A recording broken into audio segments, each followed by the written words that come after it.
On the morning of July 2nd, 1937, static crackled across the Pacific. A woman's voice cut through the noise, calm but urgent. "We are running north and south." Those were the last known words of Amelia Earhart before the airwaves went silent forever. Her disappearance shocked the world. After all, this wasn't just any pilot. She was the most famous woman in aviation, a trailblazer who had already conquered the Atlantic, shattered records, and inspired millions with her fearless spirit. She wasn't just flying planes, she was redefining what women and humanity itself could achieve. And yet, despite her fame, her skill, and her determination, she vanished without a trace, leaving behind one of the greatest mysteries the world has ever known. But to understand why Amelia's story continues to fascinate us nearly a century later, we must first understand the woman behind the legend. Amelia Mary Earhart was born in 1897 in Atchison, Kansas. From the beginning, she wasn't like other children. While most girls played with dolls, Amelia was climbing trees, hunting with a rifle, and building makeshift roller coasters in her backyard. She wasn't afraid of scraped knees or getting dirty. She was curious, bold, and independent. Her first encounter with an airplane wasn't even impressive. At the Iowa State Fair, she looked up at a fragile machine sputtering in the sky and shrugged it off. But years later, in 1920, she took her first real flight.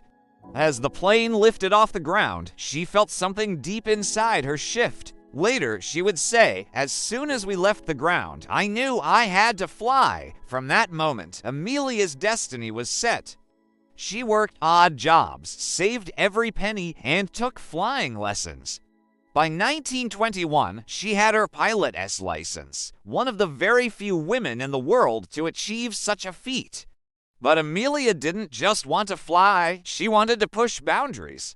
In 1928, she became the first woman to fly across the Atlantic, though as a passenger. The press nicknamed her Lady Lindy, comparing her to Charles Lindbergh, but Amelia wasn't satisfied. 4 years later, in 1932, she crossed the Atlantic again, this time solo. Battling icy winds, engine trouble, and exhaustion, she landed in Ireland after a grueling 15-hour flight.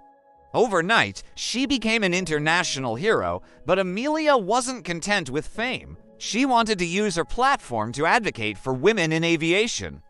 She wrote books, gave lectures, and inspired a new generation to believe that women could do more than society allowed. She was living proof that courage had no gender.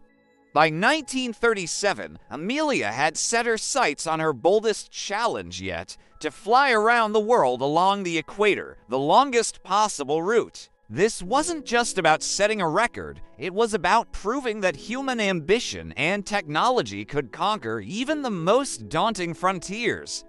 She chose the Lockheed Electra 10E, a twin-engine, polished silver aircraft customized for the journey. With her would-be Fred Noonan, a seasoned navigator with expertise in charting long transoceanic flights. Their journey began on June 1st, 1937, from Miami. Crowds gathered, waving flags as Amelia, in her trademark leather jacket, smiled with confidence. The flight took them through South America, across the Atlantic to Africa, and eastward to India. Each leg was demanding. Over the deserts of Africa, they endured blistering heat. In India, torrential rain battered their aircraft. In Southeast Asia, violent turbulence shook the Electra nearly off course. Still, Amelia pressed on, keeping meticulous notes in her logbook. By June 29th, they had reached Lae, New Guinea. They had flown more than 22,000 miles, only 7,000 remained. But the next leg, across the Pacific to Howland Island, would be the most dangerous of all. Imagine flying across endless blue ocean, aiming for a strip of land barely 2 miles wide. Without modern GPS, even the slightest navigation error meant disaster. On July 2nd, at 10 a.m., Amelia and Fred lifted off from Lae. Their plane was heavy with fuel. For hours, radio operators on the Coast Guard ship Itasca, stationed near Howland, tried to guide them in. But static interfered. Amelia's transmissions came through faint, confused. She reported she couldn't find the island. Then came her final words, "We are running north and south." And then, silence. The U.S. government launched the largest search and rescue mission in its history. Navy ships scoured the seas, planes flew sweeping grid patterns. Over 250,000 square miles of ocean were searched. But no trace of Amelia, Fred, or the Electra was ever found. The world was stunned. Headlines screamed across newspapers. How could the most famous woman in aviation simply vanish? Theories began to swirl. Some argued the simplest explanation. They ran out of fuel and crashed into the sea. Others believed a more sinister story, that Amelia and Fred were captured by the Japanese, accused of being spies. Rumors claimed she was taken to Saipan, where she died in captivity. Then came a wilder theory, that she secretly survived, returned to the U.S., and lived under a new identity as a woman named Irene Bolam. And yet, perhaps the most compelling theory centers on Nikumaroro, a remote island. Decades later, researchers found artifacts there, a woman's shoe, aircraft fragments, even bones that some believe belonged to Amelia. But nothing has ever been proven with absolute certainty. Her disappearance became more than just a mystery, it became legend. Amelia Earhart was transformed into a symbol not only of courage and adventure, but of the unknown. But here's the truth. Amelia's legacy is not defined by her final flight. It is defined by everything she achieved before it. She proved that women could soar just as high, if not higher, than men. She broke records, defied stereotypes, and inspired generations to dream bigger.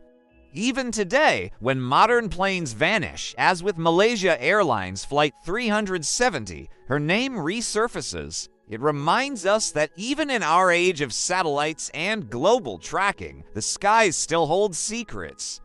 Perhaps that is why Amelia Earhart's story endures. She is not just the most famous woman in aviation, she is the eternal mystery of the skies. A reminder that the world is vast, human ambition is limitless, and some stories may never find their ending. Amelia once said, "Adventure is worthwhile in itself." She lived, and perhaps died, by those words. And in that, she achieved something far greater than a world flight. She achieved immortality. And if you've enjoyed this journey into one of history's greatest mysteries, don't forget to like this video, share it with others who love history, and subscribe to History and Happenings for more captivating stories from the past and present. Because some mysteries may never be solved, but together we can keep them alive.